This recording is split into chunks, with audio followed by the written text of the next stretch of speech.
He never showed up, and that moment saved her life.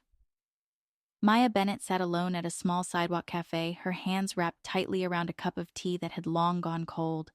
She told herself she wasn't going to cry, but the truth pressed behind her eyes anyway. Around her, couples laughed, spoons clinked, sunlight warmed their smiles, and she sat still, invisible among the living. At 32, she'd finally gathered the courage to try dating again. 2 years in a wheelchair hadn't been easy. The car crash that took her mobility had also taken her engagement. Her fiancé had said the words she would never forget, "I just can't do this." He left her 2 weeks after the accident. The pain had been unbearable, but time had forced her to rebuild, bone by bone, day by day, emotion by emotion. She learned to work again, to drive again, to smile again, even when she didn't mean it. She'd learned to exist without believing that life could ever feel normal again. Until Daniel. He'd messaged her on a dating app. Charming, kind, seemed to actually listen. He knew about her wheelchair from the start and didn't flinch. He'd even joked that if she ever raced him, he'd lose. For the first time in years, Maya let herself hope. They planned to meet here at 2 p.m. She'd arrived early, wearing her favorite beige dress, hair curled, lipstick soft. She wanted to feel like a woman again, not a survivor. And then she saw him. Daniel crossed the street, scanning the tables, looking every bit like his photos. Handsome, confident, exactly what she'd expected. For a heartbeat, she let herself imagine this working. Then his eyes landed on her wheelchair. The change in his expression was immediate, interest turning to something between discomfort and disappointment. He stopped mid-step, pulled out his phone, typed quickly, and her phone buzzed. "Sorry, something came up. Can't make it. Good luck."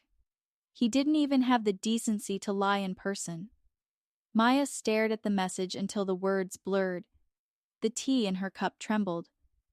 Around her, life moved on, but she couldn't. She sat frozen, not because of her legs, but because of the cruel simplicity of being dismissed. She wanted to disappear. That's when a small voice broke through her shame. "Hi, why are you sad?" Maya blinked.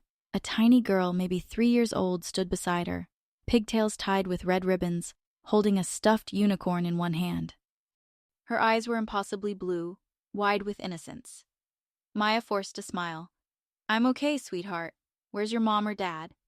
"Daddy's right there," the girl said, pointing toward a man rushing toward them. Tall, late 30s, gray coat, concerned face. "Lily, you can't just run up to strangers," he said gently, crouching to her level. Then he looked up, and his eyes met Maya's.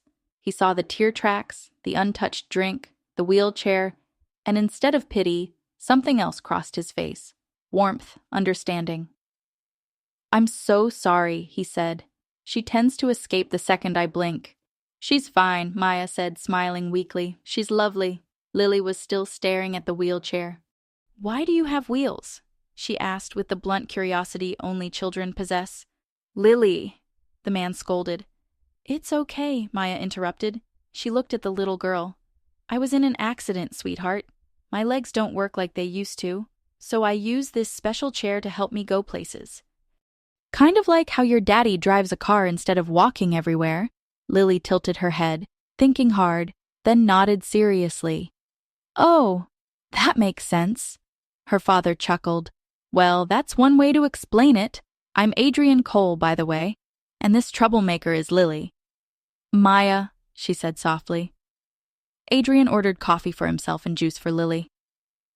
Instead of leaving, he asked, "Would you mind if we sit with you for a bit? She clearly likes you." Maya hesitated, then surprised herself by saying, "I'd love that." Lily climbed into the chair across from her, the one Daniel should have been sitting in, and set her stuffed unicorn on the table. "This is Sparkle. She makes people happy when they're sad." "You can hold her." Maya smiled, taking the worn toy. "Thank you, Lily. She's beautiful." "Daddy says being kind is the most important thing," Lily said solemnly. "More important than being rich or smart."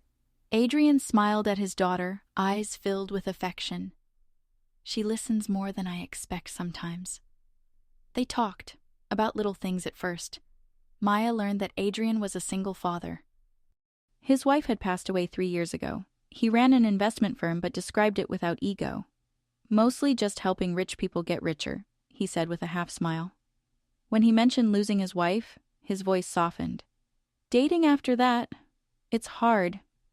A lot of people like the idea of family until they meet the reality of a toddler who doesn't always sleep through the night.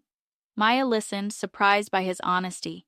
And for the first time in a long time, someone was talking to her, not around her wheelchair. They spent an hour like that, talking, laughing quietly, watching Lily draw on napkins the cafe staff gave her. When Lily started to yawn, Adrian stood. I think it's nap time for us.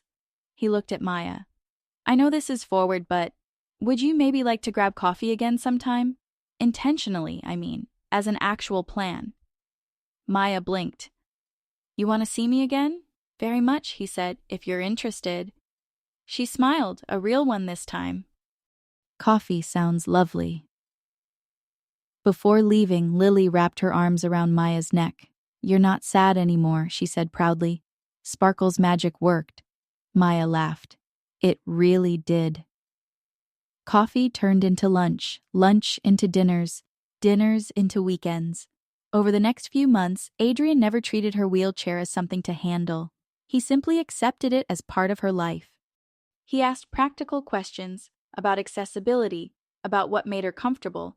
Never pity, just care. And Lily, oh, Lily adored her. She'd draw pictures of Daddy and Maya and me, where Maya's wheelchair had wings. One night, as they tucked Lily into bed after a movie, Adrian looked at Maya and said quietly, You've changed this house. It used to echo. Now it breathes. Maya felt her throat tighten. You both did the same for me. They sat together on the couch afterward, and Adrian said something she'd never forget. The man who walked away from you that day, he didn't just lose a date. He lost the chance to know the kindest soul I've ever met. Tears welled up in her eyes. You were there that day, weren't you? You saw him? Adrian nodded. I did. I saw the look on his face, and I almost followed him to tell him what a fool he was. But then Lily ran to you and she showed me there was a better way to respond. What way? By sitting down instead of walking away. Maya couldn't stop the tears this time. You don't even know how much that means to me. I know enough, he said softly. I know how you treat my daughter. I know the patience and strength it takes to face the world after what you've lived through, and I know love when I see it. Months passed, and their lives intertwined naturally. Maya began joining them on weekend trips to the park, designing from her laptop while Lily built sandcastles. Adrian learned how to fold her wheelchair into the trunk one-handed.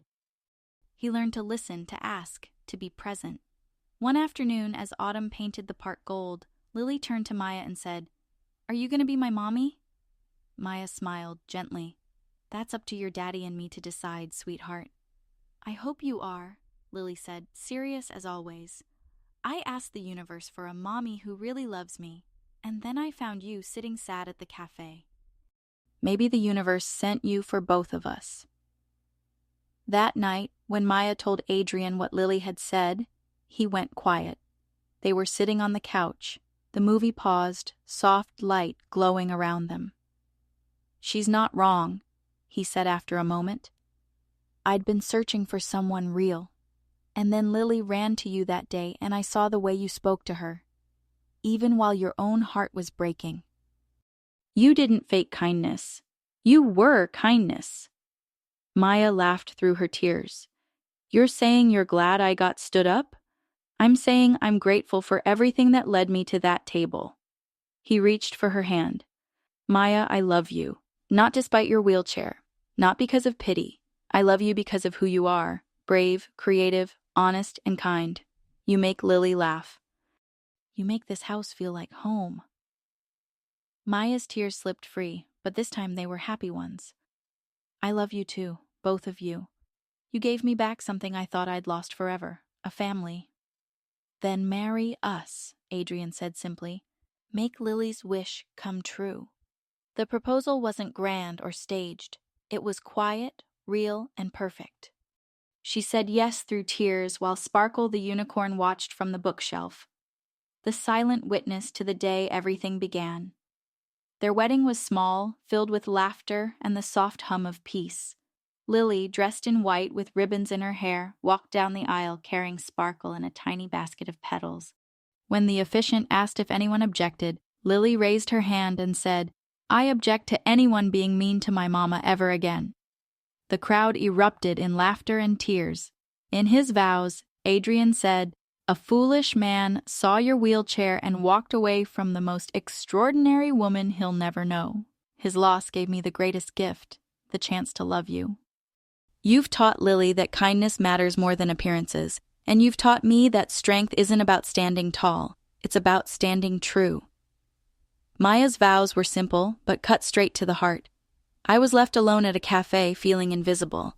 Then a little girl with pigtails and a magic unicorn saw me as someone worth talking to, and her father saw me as someone worth staying for. You both gave me back something I'd lost, the belief that I am worthy of love, exactly as I am. Years later, when life settled into a rhythm of ordinary joy, school mornings, messy breakfasts, late-night laughter, Maya would sometimes think back to that rainy afternoon at the cafe. She no longer felt anger toward Daniel, just gratitude. Because his rejection had cleared the space for something real to bloom. One night, she wrote an email she never sent. "Thank you for not showing up. If you had, I never would have met them." She closed her laptop, rolled quietly to Lily's room, and watched her daughter, their daughter, sleep, one arm wrapped around Sparkle. Adrian came up behind her, wrapped his arms around her shoulders, and whispered, "Worth it, huh?" Maya smiled. "Every second. Because sometimes the love that stays doesn't walk in grandly. It sits down quietly beside you when the world walks away." And that's exactly what saved her life.